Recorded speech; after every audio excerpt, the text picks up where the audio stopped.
मध्य प्रदेश विधानसभा चुनाव की गर्माहट है ना साहब, सियासी दलों को एकदम पकाए दे रही है। ऊंट किस करवट बैठ ले, ना कांग्रेस समझ पा रही है और ना ही सत्ताधारी दल से जुड़े यानी कि भाजपा के पल्लम। उम्मीदवारों को लेकर भाजपा ने अपने पत्ते तो खोलना शुरू कर दिया बाबू, लेकिन कांग्रेस अब तक ऊहापोह की स्थिति में ही है। हालांकि पार्टी का दावा था कि चुनाव से ठीक 6 महीने पहले ही उम्मीदवारों के नाम तय कर दिए जाएंगे, मगर अंदर खाने की उलटफेर से वक्त के साथ ही हवा हो गया। फिर भी चर्चाएं और अटकलें कांग्रेस के पक्ष में थोड़ी खड़ी दिखती हैं और यही बड़ी वजह है कि भाजपा उम्मीदवारों को लेकर बड़ा फैसला लेने के बावजूद असहज है। भाजपा की चौथी लिस्ट का सभी को इंतजार है बाबू, इंतजार है वर्तमान मुख्यमंत्री शिवराज सिंह चौहान की आगे की भूमिका को लेकर। तो गुरु महाराजा साहब की स्थिति को लेकर भी काफी इंटरेस्ट लिया जा रहा है।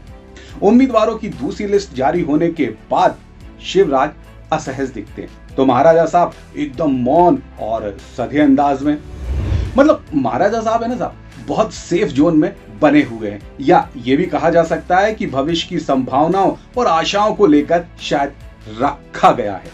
महाराजा बाबू मोशा की पहली पसंद माने जाते हैं, ये झलकता भी रहा है। मोदी के दौरे के दौरान उनकी निकटता, यहाँ तक कि पीएम का अपने साथ हवाई जहाज में बैठाकर कई बार दिल्ली ले जाना काफी चर्चाओं में रहा। जबकि अन्य प्रदेश के नेताओं को तो भाई ये सुख है ना, आज तक नसीब भी ना हो पाया। खबरें तो ये भी दी साहब कि गुजरात चुनाव के बाद मोशा है ना सिंधिया को सत्ता भी सौंपना चाहते थे। वजह भी थी वर्तमान चेहरे के खिलाफ एंटी इनकम्बेंसी, तो प्रदेश के साइडलाइन हो चले दिग्गज नेताओं की गुटबाजी का बढ़ना।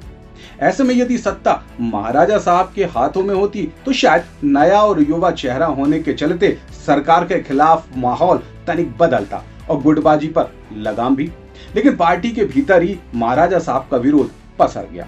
शिवराज की ग्रामीण और महिलाओं के बीच लोकप्रियता ने हर फैसले में बाधा डाल दी गुरु।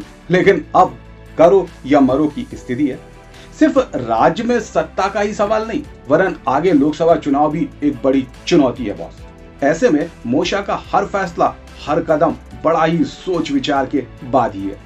इसी के चलते सिंधिया को सुरक्षित रखने का फैसला लिया गया होगा, मतलब फैसला दिल्ली का और परिणाम शिवराज के साथ। यदि चुनाव परिणाम खिलाफ होते तो तय रणनीति के अनुसार शिवराज पर ढोल दिया जाना तय है, और यदि सत्ता हाथ में बनी रह जाती है तो पूरा क्रेडिट दिल्ली कमान को देकर मुख्यमंत्री के तौर पर महाराजा साहब को लाया जा सकता है।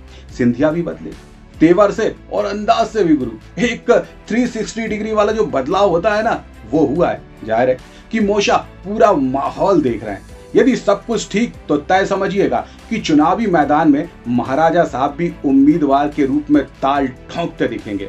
अन्यथा सारे चेहरों को तो हवन में झोंक कर महाराजा साहब को बचाए रखना ही रणनीति का हिस्सा है बॉस। तो आप भी करिए ना भाजपा की अगली लिस्ट का इंतजार, जवाब तो मिल ही जाएगा कि मोशा की असल रणनीति क्या कुछ है, और यदि भाजपा की सरकार बनती है तो अगला मुख्यमंत्री कौन होगा।